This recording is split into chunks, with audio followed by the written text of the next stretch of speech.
Hello guys, pag-usapan lang natin ng breaking news. Daniel Padilla nagpahinga sa Baguio City. Exclusive nga naman kasi guys pinag-uusapan yan.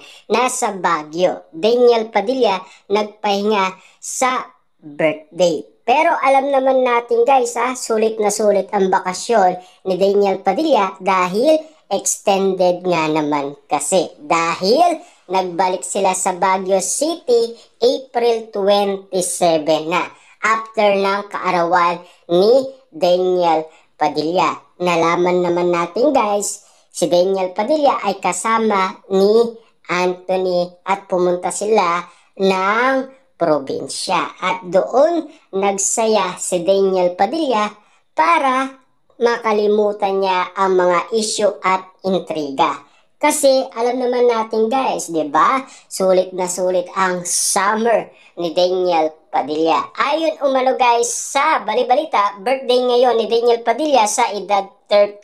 Papaano siya nag-celebrate? Na alam naman natin guys sa probinsya nag-celebrate din siya. Siyempre pag-uwi niya rin guys ng Manila, nagdiwang din si Daniel Padilla. Kaso nga lang guys, siyempre alam naman natin, nagtanim siya sa Batangas, sa Calatagan, di ba? Sa tulong umano guys ng nasabing endorsement ni Daniel Padilla dahil sinuportaan niya ang advocacy ng Katniel. Tuloy-tuloy nga naman kasi guys ang pinapangarap ni Daniel Padilla na alam naman natin kasi guys ito ay ginagawa ng Katniel noon. Na ngayon ang gumagawa na lang guys ay si Daniel Padilla. Ayon pa umano guys sa balibalita sa programang Showbiz Police hosted by Roldan ng DWAR 1495 Abante Radio.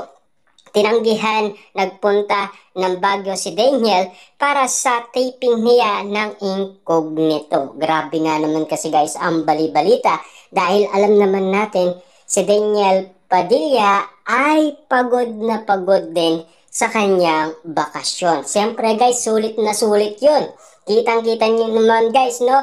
Madaming mga ayudang sinare sa atin si Daniel Padilla. Lalong-lalo na kasi guys, dumarami pa ang nagtitiwala sa kanya. Kita nyo naman guys, hindi tulad noong last 2023 nang dahil sinisigaw ng maraming tao ang lahat ng pagkakamali ni Daniel Padilla. Pero ngayon, puring-puri sila at umahanga sila kay Daniel Padilla dahil sa ginagawa niyang pagtulong umano sa lahat ng tao.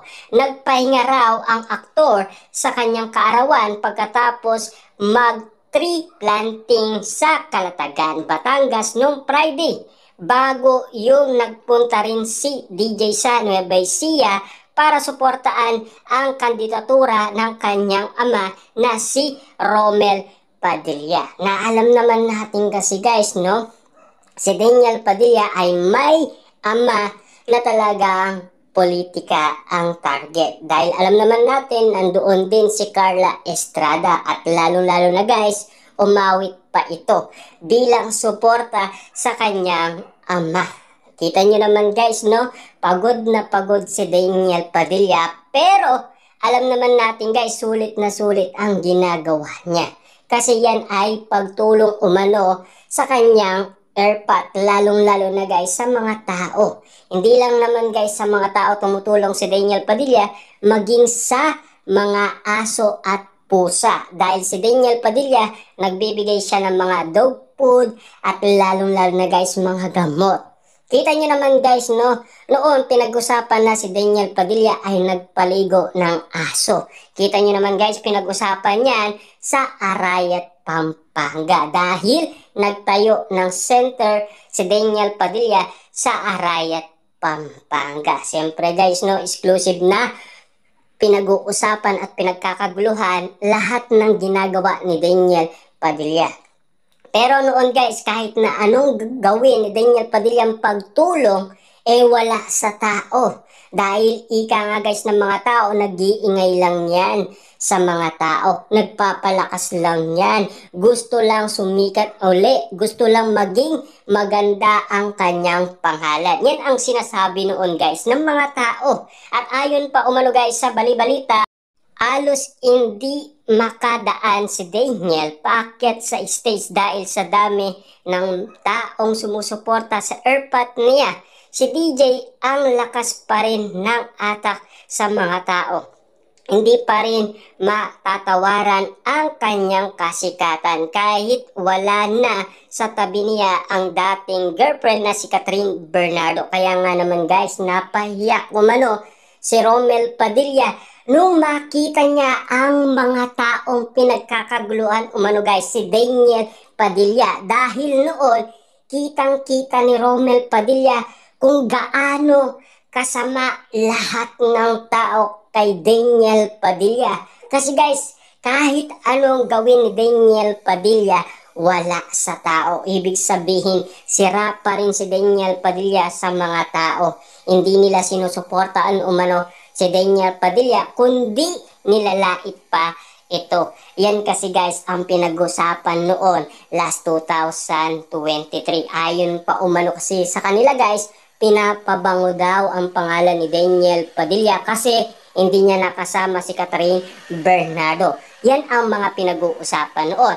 Ayon pa sa balibalita, hindi na sinisigaw ng mga fan ang pangalan ni Kat na dati-rati ay laging nakarugtong sa pangalan ni Daniel or vice versa. Ang daming nagre-request sa aktor na sana ay magkaroon siyang muli ng cover song at concert. Kita nyo naman guys, no? Yan ang mga pinapangarap ng mga tao. Pero dati guys, nilalait pa rin si Daniel Padilla kahit daw mag-concert ito ni isa walang manunood. Kita nyo naman guys, no? Napakalupit ng mga tao noon.